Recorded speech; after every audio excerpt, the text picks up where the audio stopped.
Assalamu alaikum, Dr. Zakir. Wa alaikum assalam wa rahmatullahi wa barakatuh. My name is Mubin Patel. I am from Pune, Maharashtra, India. I am a student of MBA. As you know, there is no Islamic banking in India. I aspire to do business.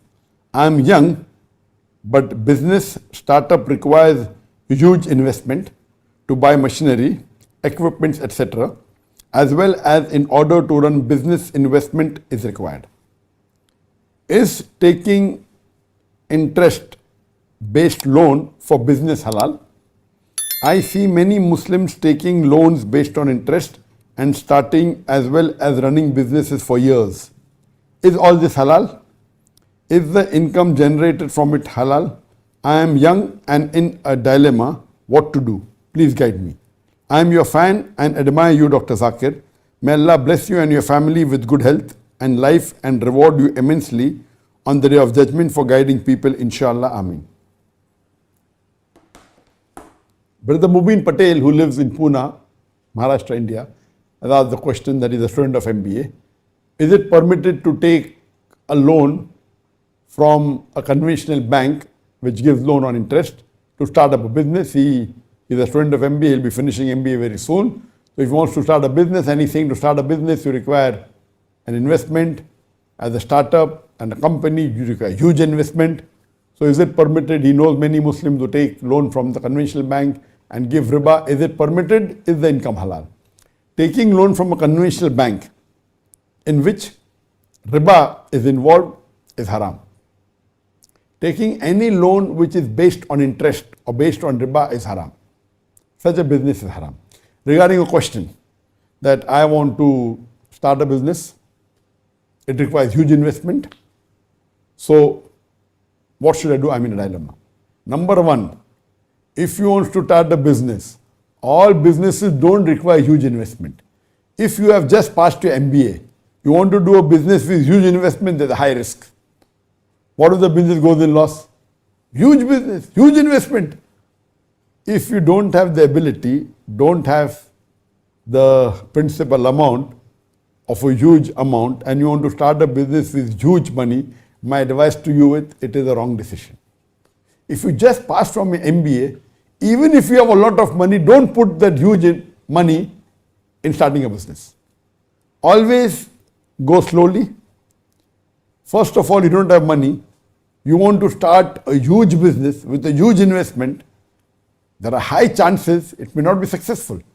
So best would be you see to it that you start a business which is small, with a small investment. Once it starts running, then you can put in more money, more investment. It is safer. To start directly with a huge investment is not advisable. As far as where you will get your money, the best is if you have a project and you are involved in some management, you take a company which is normally running and you take a model and you are an MBA. You want to emulate a small company which is running well and the investment is a moderate amount or a small amount. You can surely convince your friend that the investment is not very big. It's a small amount. I will run the company. I have the know-how. I am a qualified MBA, etc. Maybe you're able to convince some of your friends. This is called partnership, musharaka. It's the best. Or you cannot put your money, so it's not musharaka. You are handling it. So you have sweat equity that I'm going to handle it. So whatever money you put, I will take 20% profit.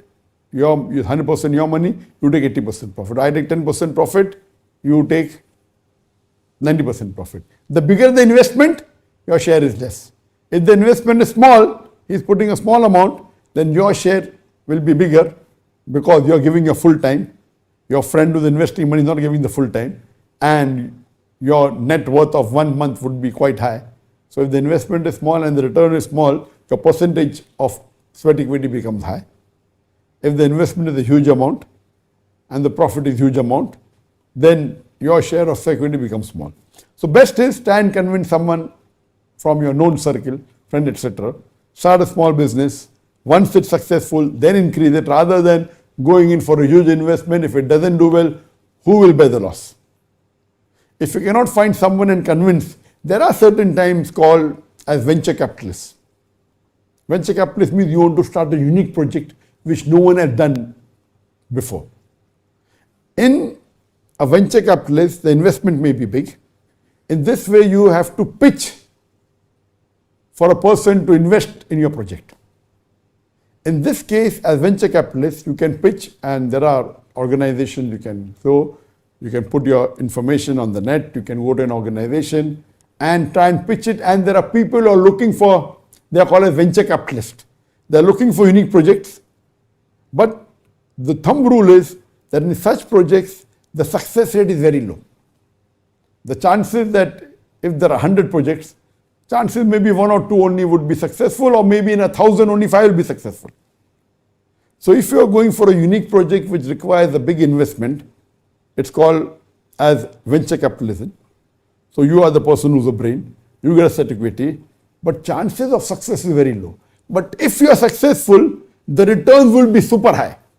It's not 10%, 20%, and if you list it, it is, not percentage, it is 1,000%, 10,000%. That is, 10,000% means it 1,000% means 10 times. 10,000% is 100 times profit. You put $1 million, you will get $100 million, 10,000 times.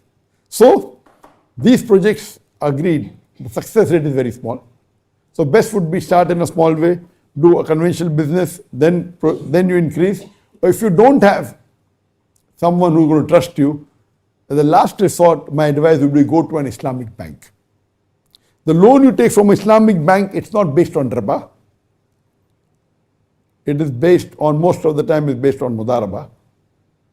The Islamic banks don't do musharaka. They do, but very rarely, because musharaka is very risky unless you give a collateral, something which is high, like conventional bank, they will not involve. But they can come into a mudaraba, which is cost plus, and they will give you a system how they can loan money to you. But if you take from an Islamic bank, it's not riba based, it's not haram. As a last resort, I personally don't believe in taking loan for business. Best is profit sharing or as a third equity. Even from Islamic bank, I don't encourage.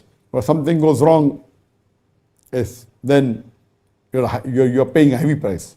I don't encourage. But if you have to take as a last resort, take from an Islamic bank which is permitted. Don't take from a conventional bank. Hope that answers the question.